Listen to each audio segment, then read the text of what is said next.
जी नमस्कार, मैं हूं सुनील सिंह और आप देख रहे हैं आजाद सिपाही। झारखंड विधानसभा में इन दिनों बजट सत्र 2026 आहूत है और आज यानी कि शनिवार को कार्य दिवस के चौथे दिन अनुपूरक बजट पेश किया गया और इसे चर्चा के बाद पारित किया गया। इसके अलावे और भी कई महत्वपूर्ण मुद्दों पर चर्चा की गई, जिसमें जेपीएससी के कट ऑफ डेट को बढ़ाया गया है, जिसे 2022 तक किया गया। मुख्यमंत्री के द्वारा ये घोषणा की गई। वहीं हाथी के मुद्दे पर भी विशेष चर्चा की गई, जिसमें मुख्यमंत्री हेमंत सोरेन ने इस चर्चा में भाग लिए। वहीं आर्थिक सर्वेक्षण रिपोर्ट 2026 का भी पेश किया गया। इन तमाम बिंदुओं पर हम इसमें से जो महत्वपूर्ण बिंदु है उस पर चर्चा करेंगे। हमारे साथ मौजूद है आजाद सिपाही के राजनीतिक संपादक प्रशांत झा जी और इन विषय पर हम चर्चा करेंगे। सबसे पहले प्रशांत झा जी, आपका बहुत बहुत स्वागत है आजाद सिपाही में। ये जिस तरह का बजट सत्र चल रहा है, कई अहम मुद्दों पर बजट सत्र के दौरान चर्चाएं हो रही हैं। विपक्ष और पक्ष दोनों एक दूसरे के मतलब सवाल जवाब दाग रहे हैं, लेकिन इसके बीच में कई महत्वपूर्ण बातें भी आई हैं। तो आपको क्या लग रहा है, आज जो ओवरऑल जो चौथे दिन का जो आज कार्य दिवस रहा, किस तरह का कार्य दिवस रहा? सबसे अच्छी बात क्या है बजट सत्र में कि 4 दिन की कार्रवाई हो चुकी है और 4 दिन में अभी तक विपक्ष ने कोई हंगामा नहीं किया, कोई शोर शराबा नहीं हुआ। सत्ता पक्ष और विपक्ष दोनों के सदस्य जो हैं वो चर्चा में भाग ले रहे हैं। इसका नतीजा ये है कि सरकार भी जवाब देने के लिए बाध्य है, सरकार भी जवाब दे रही है, मंत्री भी बाध्य दे रहे हैं, आधिकारिक क्योंकि अकाउंटेबिलिटी बढ़ रही है। ये सारी चीजें इस बार देखने के लिए मिल रही है अब तक 4 दिनों का कार्रवाई। बिल्कुल, ये तृतीय अनुपूरक बजट के दौरान भी आज देखने को मिला कि चर्चा के बाद जो सरकार का जो उत्तर आ रहा था उसमें पूरे विपक्षी बैठे रहे। आज चौथा दिन था सत्र का। तो इसका ये है कि इससे पहले इसमें कल जो हुआ था उसमें प्रदीप यादव ने उठाया था मुद्दा जेपीएससी वाला कि छात्रों को कट ऑफ डेट जो लेके परेशानी हो रही है। मामला कोर्ट में भी है। कोर्ट अब गए हुए हैं छात्र, उन छात्रों को कोर्ट से राहत मिली तो कहा कि सभी को मिलना चाहिए। तो वो जब चर्चा सार्थक चर्चा निकली तो सरकार ने भी निर्णय लिया, कल आश्वासन देता, आज मुख्यमंत्री ने घोषणा कर दिया कि 26 की बजाय हम लोग 2022 से रखेंगे कट ऑफ डेट। तो ये एक छात्र हित में, जनहित में सरकार फैसला ले सकी, जो कि विपक्ष का भी दबाव था, पक्ष का भी दबाव था, सारे लोगों ने इस पे कहा। बिल्कुल, इसमें बहुत छात्रों को जो है एक तरह से कहिए मतलब उसके पक्ष में ये निर्णय लिया गया और देर से ही सही लेकिन और राहत मिलेगी। इसी तरह से मैं आपके इसमें चर्चा में आया हाथी संघर्ष वाली मुद्दा उठा, ध्यानाकर्षण में रामेश्वर उरांव जी ने उठाया ध्यानाकर्षण में। ये निर्मल महतो के द्वारा ये सवाल रखा गया तो था और ध्यानाकर्षण में उठाया इन्होंने। तो जब ये बातें आई तो उस समय में मुआवजा बढ़ने की बात आई, उसमें आई सरकार क्या कर रही है। अगर हाथियों की बात की जाए तो पिछले 25 साल में 1400 से अधिक लोगों की मौत हुई है हाथी वजह।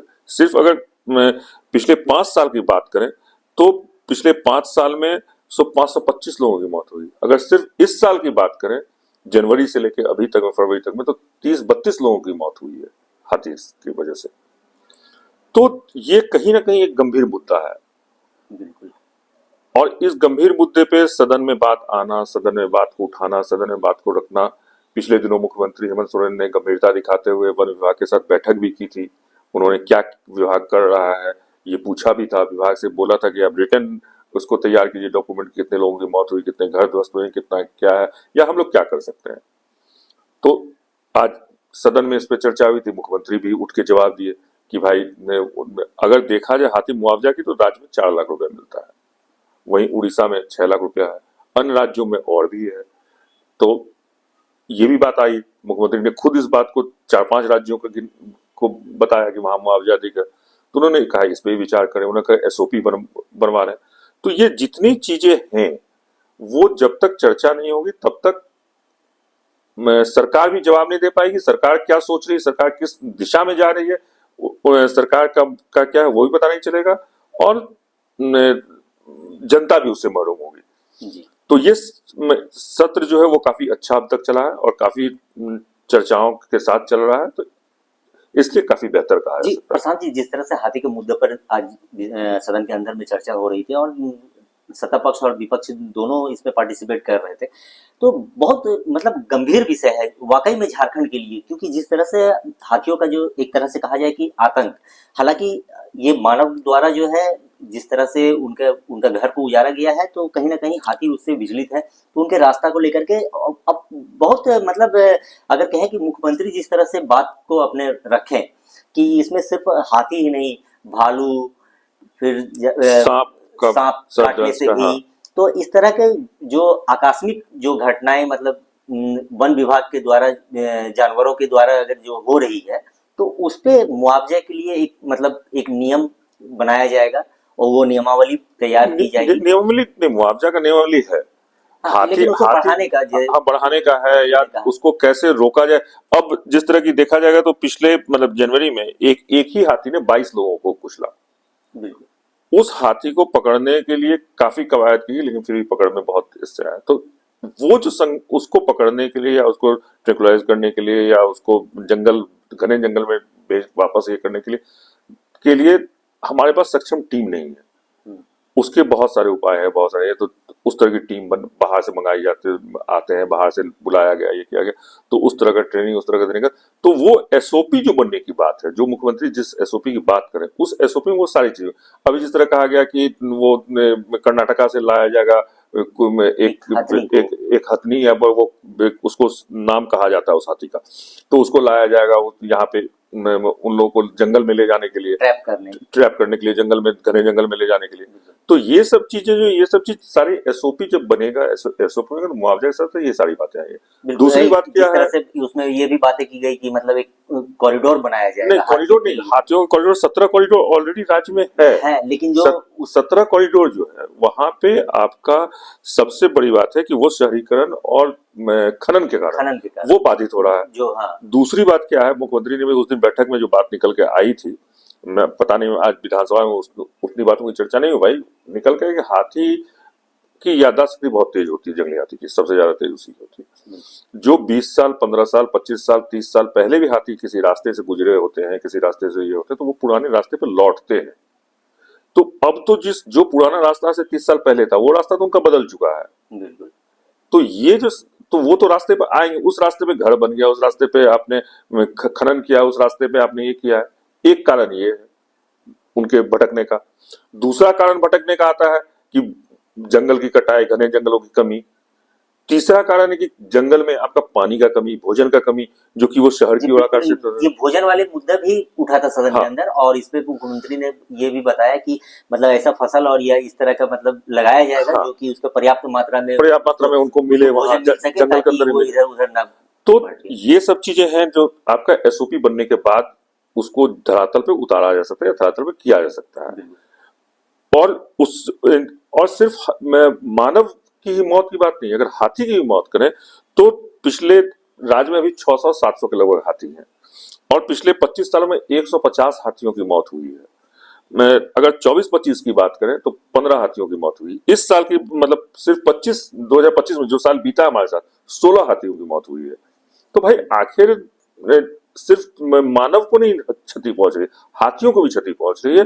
वो संघर्ष दोनों के बीच का है। आपने उनकी जगह को ऑक्युपाइड किया, उनके रास्ते को बदल दिया, उनका ये क्या।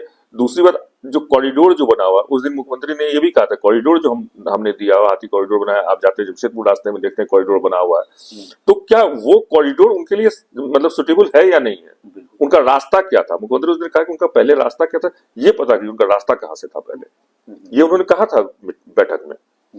तो वो एसओपी बनने के बाद, ये होने के बाद, वो सारी चीजें जब सामने आएंगी तो फिर इस संघर्ष को काफी हद तक रोका जा सकता है, इस संघर्ष से काफी हद तक ये हो सकता है। जी बिल्कुल। प्रशांत जी, इस विषय के इधर अगर हम ये अगर जेपीएससी की अगर बात करें, तो जो जेपीएससी का निर्णय आया है उस पे कट ऑफ डेट के लिए, तो उसे कितना महत्वपूर्ण मानते हैं?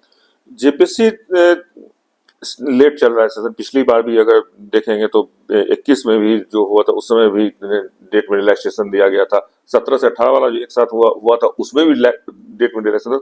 तो छात्रों का ये कहना था कि जब इतने दिन पे हो रहा है तो बहुत सारे छात्र वंचित रह जाते हैं। अब क्या हुआ, जब 22 कट ऑफ किया गया तो बहुत सारे छात्र जो नहीं भर पा रहे थे, अभ्यर्थी थे जो नहीं भर पा रहे थे, वो भर पाएंगे। ठीक है, उनको मौका मिलेगा एक बार, लेकिन ये जब तक कि रेगुलाइज नहीं होता है, हर चीजों को एक रेगुलाइज करना होगा। जेपीएससी भी एग्जाम कंडक्ट समय समय पर कराए, उसको रेगुलाइज करे, तो ये एक में पहल अच्छी हुई। एक पहल और आज सरकार ने एक अच्छी बात कही, सरकार की तरफ से जवाब आया है कि हम सरकारी नौकरी जो है उसकी उम्र सीमा नहीं बढ़ाएंगे, सरकारी नौकरी रिटायरमेंट की उम्र सीमा नहीं बढ़ाएंगे, जो 60 साल है वही रखेंगे, हम युवाओं को मौका देंगे। दैट इसका अर्थ है कि वैकेंसीज जो हमारे पास है, जो खाली होंगी, जगह खाली होंगी, तो नेचुरली युवा को जगह मिलेगा। तो वो भी एक गणना करने की जरूरत पड़ी कहीं ना कि हमारे कितने साल में कितने वैकेंसीज खाली हो रहे हैं, कितने लोग रिटायर कर रहे हैं, क्या हो रहा है और कितना हमको वैकेंसीज मिल रहा है। उस हिसाब से फिर उसको बढ़ाना होगा और उस टाइम फ्रेम के इसमें लाके उसको आपको एक परीक्षाएं करानी होगी। ये लेकिन फैसला एक अच्छा है।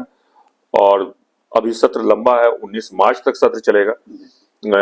सोमवार को चुनाव है, नगर निकाय चुनाव है, इसलिए उस दिन तो सदन है नहीं। मंगलवार को आपको बजट आएगा, मंगलवार को सरकार अपना बजट पेश करेगी, तो हाँ 2024 में, तो उसमें आपको फिर सरकार का अगले एक साल का क्या रोड मैप होगा ये स्पष्ट देखने के लिए मिलेगा। बिल्कुल। तो आज की विधानसभा की जो कार्रवाई हुई वो हमारे राजनीतिक संपादक प्रशांत झा ने बहुत ही बेहतरीन ढंग से बताए हैं। उम्मीद है कि आपको ये प्रोग्राम पसंद आया होगा। आप हमारे चैनल को सब्सक्राइब करें और लाइक करें। फिलहाल इतना ही।